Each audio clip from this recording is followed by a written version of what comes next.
ఏడాది ప్రారంభంలోనే యువత సరికొత్త రికార్డు క్రియేట్ చేశారు. ఆన్లైన్ బుకింగ్స్ లో గత సంవత్సరం కంటే ఎక్కువ ఆర్డర్స్ చేశారు.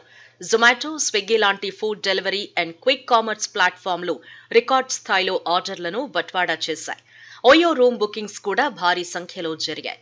ఎక్కువ మంది రాముడి జన్మస్థలమైన అయోధ్యలో గదులు బుక్ చేసుకోవటం విశేషం. జొమాటోలో 2015 నుంచి 2020 మధ్య ఎన్ని ఆర్డర్లైతే బుక్ అయ్యాయో అన్ని ఆర్డర్లు ఒక్క 2023 డిసెంబర్ 31నే జరిగాయి. దాదాపు 3.2 లక్షల మంది జొమాటో డెలివరీ పార్ట్నర్లు ఈ ఆర్డర్లను డెలివరీ చేశారు అని కంపెనీ తెలిపింది.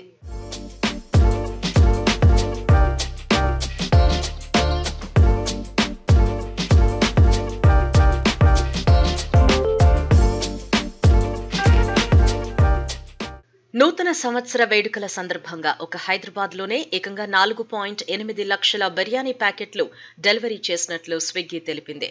ప్రతి నిమిషానికి 1244 ఆర్డర్లొచ్చాయని పేర్కొంది. చివరి గంటలో సుమారుగా 10 లక్షల మంది స్విగ్గీ యాప్ను ఉపయోగించారు అని ఆ కంపెనీ సీఈఓ రోహిత్ కపూర్ తెలిపారు. కొత్త సంవత్సరం వేడుకల సమయంలో ప్రతి గంటకు 1722 యూనిట్ల కాండోమ్స్ ఆర్డర్లొచ్చాయని స్విగ్గీ ఇన్స్టామార్ట్ ఓ ప్రకటన రిలీజ్ చేసింది.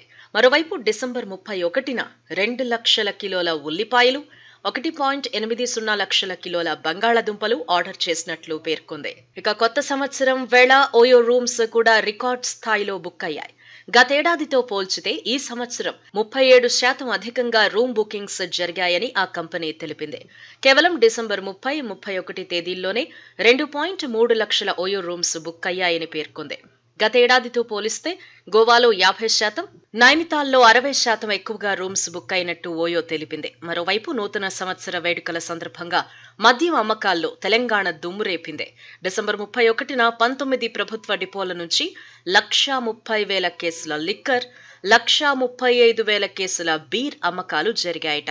ఒక్కరోజే ప్రభుత్వానికి 125 కోట్ల ఆదాయం సమకూరినట్లు తెలుస్తోంది.